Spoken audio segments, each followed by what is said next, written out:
Most people say AI is overrated. But here's the truth most won't admit. AI usually isn't failing you. Your approach is. Right now, millions of people are opening an AI tool, typing one sentence, getting a mediocre answer, and walking away convinced that this thing isn't that smart. In this video, we are fixing that. By the end of this, you'll know exactly how everyday people actually get value from AI, why most people struggle, and how to turn AI into something that genuinely saves time instead of creating more confusion. Let's start with the biggest mistake almost everyone makes. They treat AI like Google. They type short, vague questions and expect perfect results. For example, someone might type, "Write a professional email." The AI responds with something generic, stiff, and forgettable. Then the user thinks, that's it. But AI doesn't work like a search engine.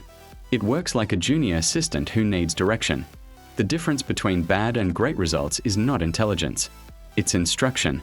Now watch what happens when the same request is slightly improved. Instead of saying, "Write a professional email," you say, "Write a polite but firm email to a client explaining that a project deadline has moved by 1 week." The tone should be calm, confident, and reassuring. Keep it under 150 words. Suddenly, the output is usable. Same AI, different input. That brings us to the first real workflow shift. AI works best when you treat it like someone who is smart but unfamiliar with your situation. Which means context is everything. Most people skip context entirely. They don't explain who they are, what they're trying to do, or why it matters. Here's a simple real-life example. Let's say you're preparing for a job interview. Most people type, "Give me interview questions." That's not wrong, but it's incomplete. A better approach is, "I have an interview for a mid-level operations role in a fintech company. I've worked in banking for 5+ years. Generate common interview questions and suggested ways to answer them based on this background." Now AI can tailor its output. Not because it suddenly got smarter, but because you gave it a role and a situation. That leads to another mistake people make. They expect AI to give a perfect answer on the first try. In reality, AI works best in rounds. Think of it as a conversation, not a vending machine.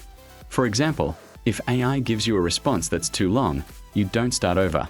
You say, "Make this more concise," or "Rewrite this in simple language," or "Make this sound more confident." This back and forth is where the real power shows up. One of the most useful everyday workflows is rewriting and refining. Emails, messages, LinkedIn posts, even difficult conversations. For instance, if you're upset but want to stay professional, you can say, "Rewrite this message to sound calm and respectful, not emotional." AI becomes a filter between your raw thoughts and the final version you send.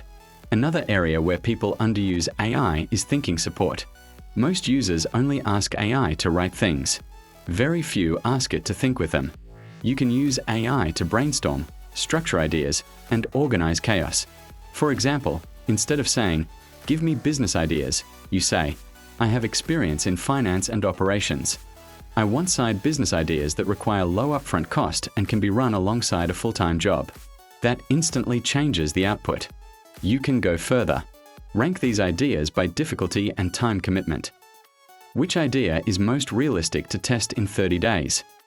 What would the first week look like? Now AI is helping you think, not just generate text. Another mistake people make is trusting AI blindly. AI is confident even when it's wrong. That's why verification matters. When AI gives facts, statistics, or instructions, the best habit you can build is asking follow-ups like, "Explain how you arrived at this. What assumptions are you making? Are there alternative viewpoints?"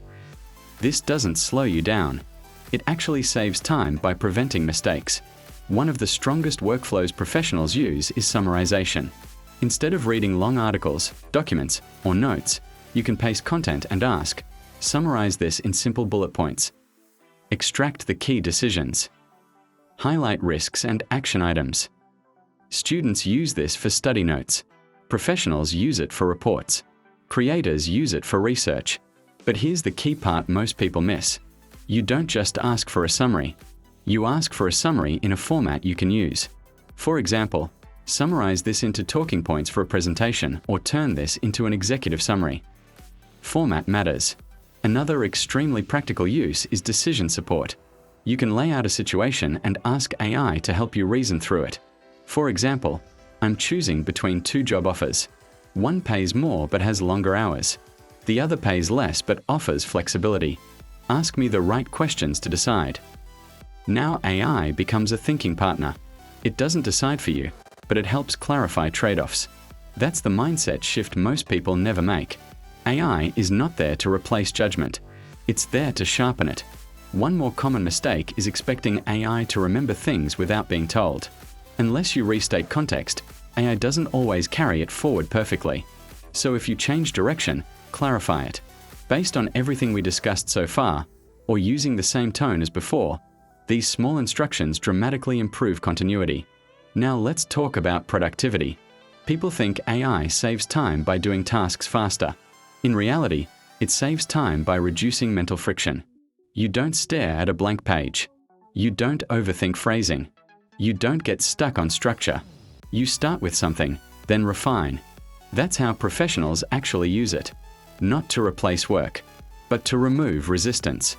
The final mindset shift is this. Stop asking, what can AI do? Start asking, what part of this task slows me down the most? Is it starting, explaining, structuring, polishing? That's where AI fits. If you approach AI with clarity, context, and conversation, it stops feeling overrated and starts feeling indispensable. And once you build this habit, it applies everywhere. Work, learning, planning, communication, decision-making. That's how people who actually benefit from AI use it.